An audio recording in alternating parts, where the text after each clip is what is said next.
আমি আমার ছেলের জন্য EB3 জন্য অ্যাপ্লাই করছি। সে বাংলাদেশে আছে।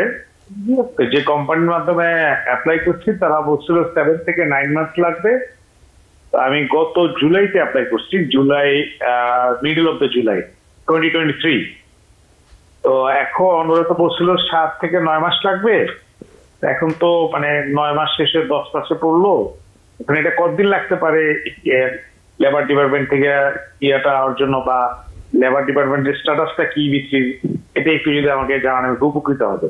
ঢাকা প্রোগ্রামের ভবিষ্যৎটা কি একটু বলবেন? ওকে, যারা ঢাকা প্রোগ্রামে আছে এটার ভবিষ্যৎ কি? আচ্ছা আচ্ছা। আমার ভাইয়ের জন্য 2009 এর অক্টোবর মাসে অ্যাপ্লাই করেছিলাম। জি। সো অ্যাপ্লাই করার পরে এখন পর্যন্ত কোনো মানে আর কোনো কিছুই, কোনো চিঠি পাচ্ছি না। তো এখন কোন সালের কেস চলতেছে আর কত নাগাদ লাগতে পারে সেটা একটু আমি জানতে চাচ্ছি। আমি আমার ছেলের জন্য EB3 জন্য অ্যাপ্লাই করছি। সে বাংলাদেশে আছে। যে কোম্পানির মাধ্যমে অ্যাপ্লাই করছি তারা বলছিল 7 থেকে 9 মাস লাগবে। আমি গত জুলাইতে অ্যাপ্লাই করছি, July middle of the July 2023। তো এখন ওরা তো বলছিল 7 থেকে 9 মাস লাগবে। এখন তো মানে 9 মাস শেষে 10 মাসে পড়লো। এখন এটা কতদিন লাগতে পারে লেবার ডিপার্টমেন্ট থেকে ইয়েটা হওয়ার জন্য, বা লেবার ডিপার্টমেন্টের স্ট্যাটাসটা কি বিক্রি, এটা একটু যদি আমাকে জানান আমি উপকৃত হবে। ধন্যবাদ। Suraya, the gentleman applied for his son in July 2023, and his son is in Bangladesh, and the agents, they assured him that it will take 7 to 9 months. So now almost 9 months. So what is the status from the labor department? They haven't got anything. What do you think? So when the caller says I applied for my son, I think he means, I mean, EB3 is employment EB3 category, based. absolutely EB3 category. Yes. So it would have to be an employer that applied for his son.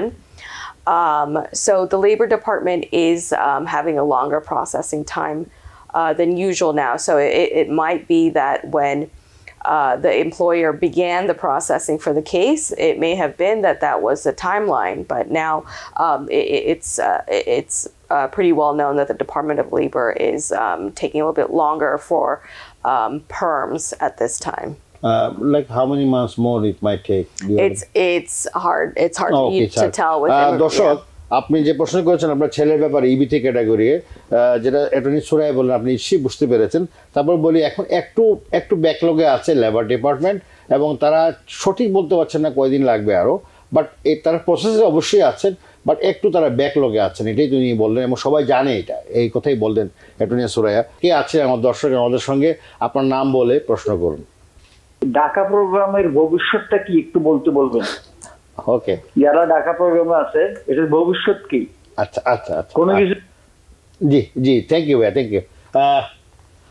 So yeah, I got the because I know people will ask it. Yeah, DACA is a great program. It's a great first step that our former President Obama created. Of course, it needs to go further than that, but the program, I mean, it's kind of a political question, but I do believe that there's consensus on both sides for that program to continue. So even with this new administration, in the beginning, President Biden had allowed new filings. So, but that's no longer the case. So I do believe those who had applied initially in 2012 can continue to renew. That's my personal opinion.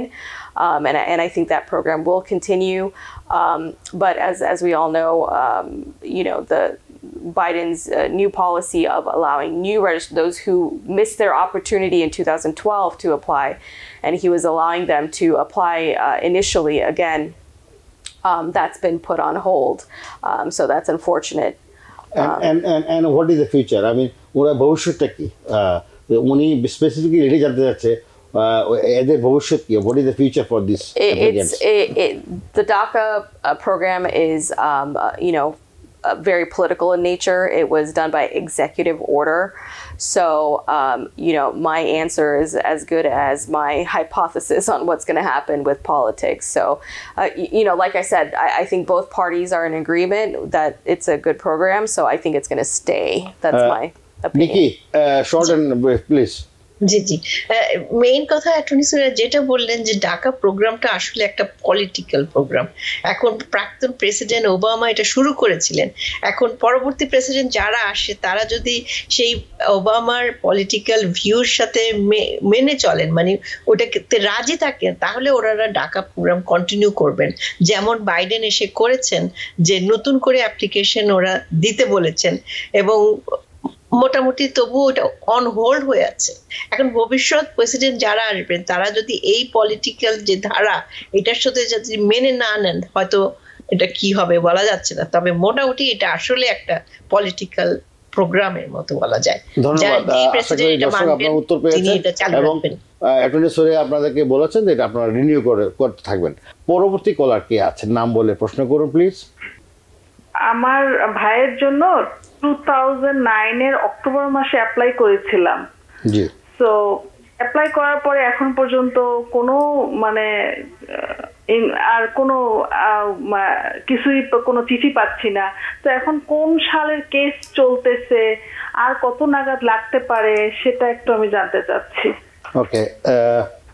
So by category basically, and she applied in 2009 October. So by nothing, does the caller mean that like not even a receipt notice, not even an approval from USCIS? I would be very concerned about that. So that's the first concern. Right now they're working on March 1st, 2008. So the party date is not current. If it was filed in October 2009, it's not time yet for the NVC part of the case just yet. But I would look into, the I-130 to make sure it's been approved. Okay. Nikki, আপনি যদি একটু answer দিতেন, আপনার যেহেতু এটা 2009 এর October, এখন আমরা জানি যে মার্চ চলতেছে, তো এবং কিছু পান নাই, এটা তো একটা উইয়ার্ড, উনি কিছু পান। কিন্তু এই মুহূর্তে কিন্তু চলছে যারা 2008 এর মার্চের 1 তারিখে অ্যাপ্লাই করেছিলেন তাদের জন্য। আর আপনার যেহেতু আরো 1.5 বছরের বেশি সময় বাকি আছে, তো এর মধ্যে আপনি কোনো কিছুই পাবেন না। কিন্তু একটা কথা উনি কনসার্ন দেখালেন অ্যাটর্নি সুরাইয়া, যে আপনি বলেছেন আপনি কিছুই পাননি। আপনার কিন্তু 2009, 10, 11 এর দিকেই কিন্তু receipt letter, I-130 receipt letter plus I-130 approval letter পাওয়ার কথা। এটা যদি না পেয়ে থাকেন তাহলে কিন্তু এখানে একটু চিন্তার বিষয় আছে। আর যদি এটা পেয়ে থাকেন তাহলে আপনাকে আরো মিনিমাম 1.5 থেকে 2 বছর অপেক্ষা করতে হবে শুধুমাত্র আপ টু ডেট হওয়ার জন্য। ধন্যবাদ নিকি। Because people sneeze. Because not everyone washes their hands. Because kids touch a lot of things. Set a date to get your COVID shot and RSV if eligible. Because if you're wondering, should I get my COVID shot? Think about other people. Learn more at nj.gov/health/vaccines. New York থেকে সম্প্রচারিত TVN 24 television বিশ্বজুড়ে বাঙালির কণ্ঠস্বর।